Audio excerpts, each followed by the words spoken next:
Hey guys, Chris the Old Crow back again doing another alternative perspective toy review. This is number 18, okay? And today what we're going to do is we're going to do an audible. I was going to do my Cyclops video. I have some footage for that. I'm going to get more, but I had to kind of pause on that because an opportunity came up to get a character that I thought would be far more suited right now, and that is Professor Charles Xavier in his 90s getup from the animated series and from the best era of the X-Men comics, if you ask me, the Jim Lee era.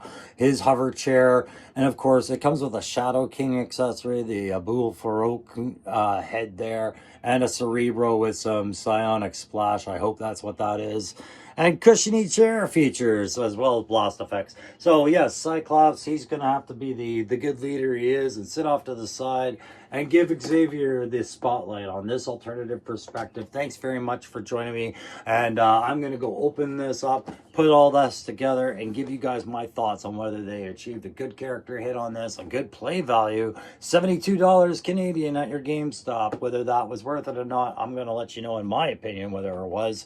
And then I'm going to ask you whether or not Hasbro Marvel Legends series achieved meeting Charles Xavier's character potential with this set. All right, so stick around. Make sure you hit that like, share, subscribe, and leave a comment if you're a big Xavier and X-Men fan or a Marvel Legends fan.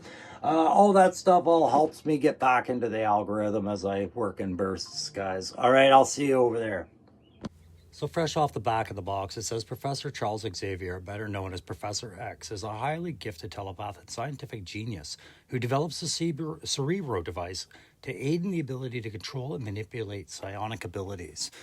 Okay, that's the overview. And then on the box, they show Cerebro. They show his chair component features, which we'll explore a little bit later. And they show the chair, but that's not really the most accurate description of Cerebro. It was identifying mutants, right? You can see I've got a couple of other Xaviers to compare it, Savage Land and House of X there to compare, but here we have our 97 Professor X in his chair looking just the way you kind of want him to. I'm actually happy with his overall appearance for sure. The details I pick up on him are little ones, but they make a difference. I do like this head sculpt better than the blue-eyed, it seems, Savage Land one. I think that they did a better job with the facial expression on this one than on that one. And of course, on the House of X one, I have an alternate head for that, but I don't like that one as much as having the Cerebro head. There you can see the chair, and also that he comes with the Shadow King, Abul Farouk, the Shadow King head accessory, which does actually go on his body if you want it to. And then the Cerebro with their Hasbro's idea of a psionic effect. Thankfully, it comes right off, as you can see there. Little back peg holding that in. So overall, that's what you get. No extra hands or anything like that. You get the chair, you get the buck, you get the extra Farouk head, you get the Cerebro, and you get these effects, which are going to come into my criticism throughout this review, I'm sure. But before I get too heavy-handed into that, let's have a look at the buck. You can see that he's got pins in his elbow, double-jointed pinned elbows. Unlike Savage Land, which had them pinless, but more like the House of X one, which you could see the pins in those elbows. And again, that carries over into the knees, as we can see, you know, pinless in Savage Land, pinless in House of X. But over here on our trusty wheelchair-ridden one, the pins are there. But you can't see them because he hides them in the wheelchair, because those legs, they ain't no good. They don't work, and we're going to cover them with a blanket.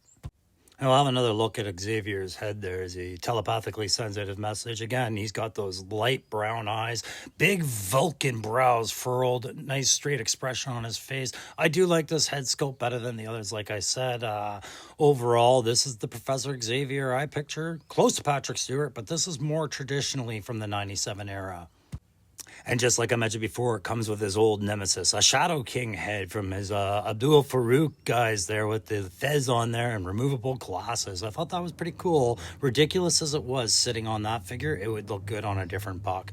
All right, so we look over at the wheelchair or his hover chair now. You can see that these arm panels have slide-out components. He's got a big red emergency button on his left side, some keypads there, a little bit of extra color, but not too much put in there. And of course, those panels slide in and out.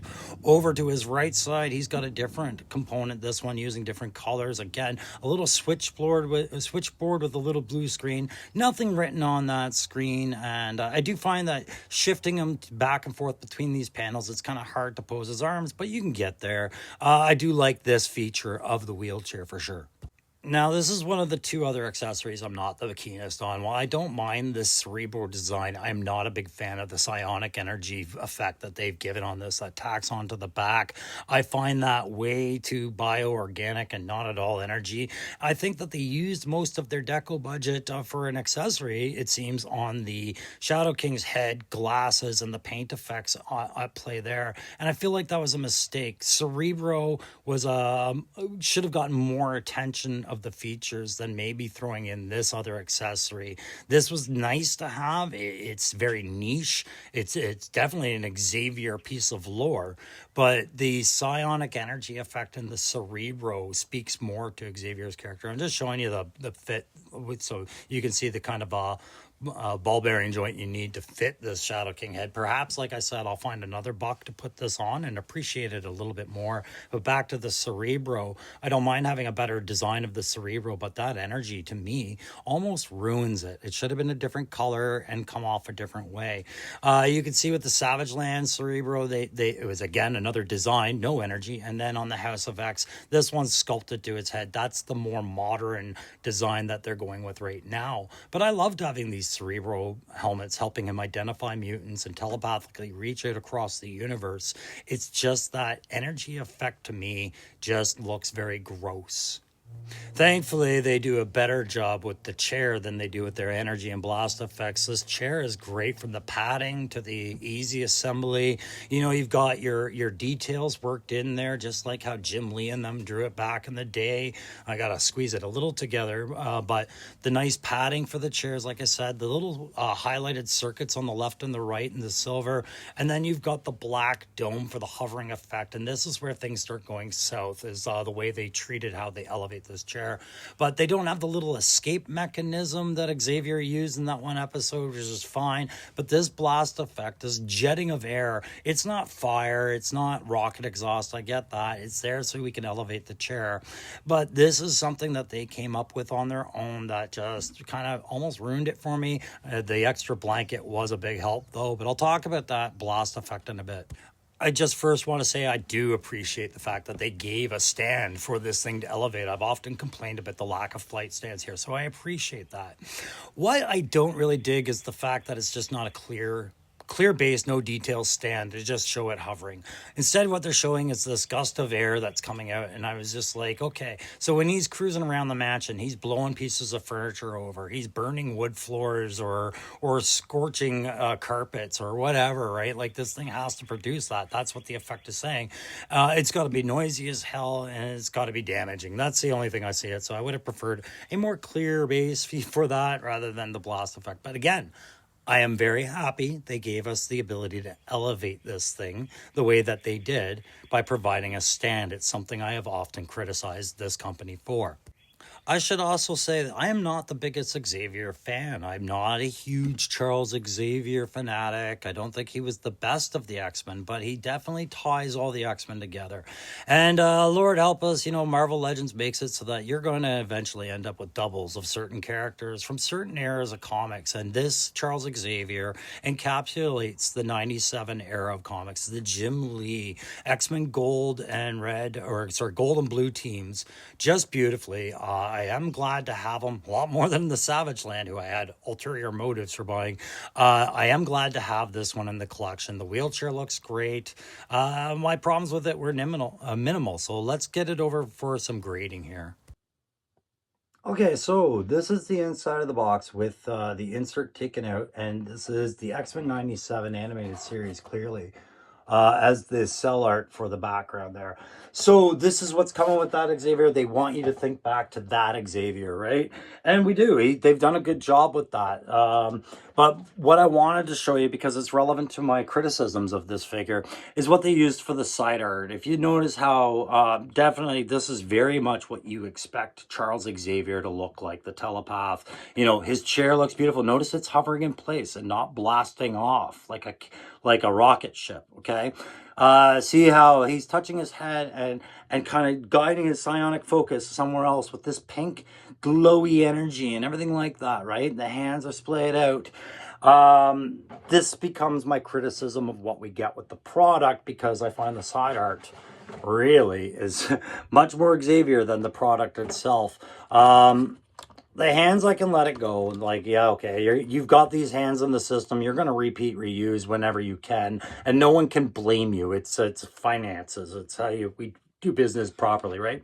The chair, I think the chair is great for what it is, but the blast effect of it, you know, needing to have some sort of downforce to be shown and represented in order to explain how this chair hovers, I think is a complete failure. A clear, transparent base would have probably accomplished that much more true to what the comic shows, right? Can you imagine Xavier needing this and then going, you know, through his big old mansion, effing up the floors, warping all the wood, burning the carpets, you know, just and people with burnt shoes all over the place. This isn't working, and gusting. He'd be blowing stuff all over. There was no downward force for Xavier's chair. It was magnetic repulsion, or it was, you know, magic sheer energy, but it didn't cause any effect like that. So I really kind of ding them on that. I also ding them on the psionic energy choice, because this was far more representative, you know, a clear, like they've done with other characters like Psylocke, a clear representation of the red, you know, almost transparent energy going through here. But this looks like biological splatter, and you don't want it, like a hotel room, and I'm not overly pleased with how that is. Thankfully, that comes off of the back of the Cerebro, and we get back an Xavier we know and love and isn't gross, you know. The Shadow King head could take it or leave it. I really could. It's nice to have it in there. It's a cool little nod. The fact that the glasses come off, not too bad.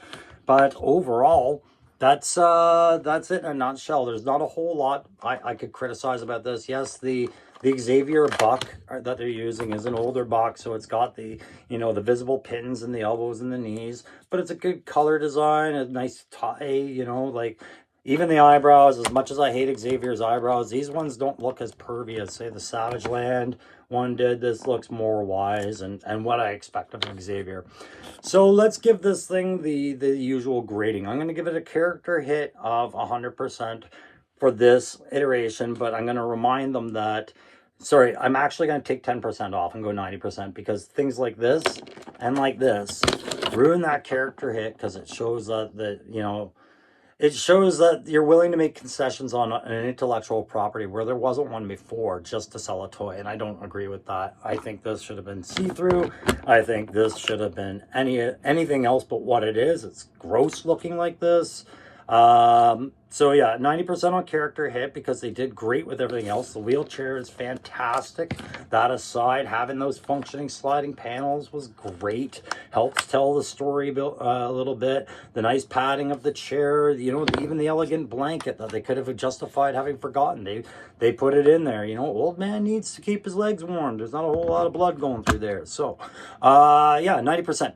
Play factor, I'm just going to go with a straight 60. I got what I paid for and nothing more, but I did that openly, understanding that it's not like Charles Xavier is the next action hero or somebody that's going to be needing a whole lot of agility poses or feats of strength poses or just overall brawler poses. He's not that guy. He's in his chair. That's his thing. They did what they could to try and bring some more, I don't know, drama to the chair. I don't think they did that successfully, but the chair itself, great. And yeah, I think it's worth the $72 Canadian that I paid for this. It puts it in the same price point as Marvel Maximum Spider-Man. And I think this is, that's fair. for what the size and the components of this. It's bigger than an animal companion. It's a bit bigger than a second fig, so it deserves to be in that price point. So yeah, on the play factor, 75% I think is fair. The character 90%. And did they achieve Xavier's potential with this?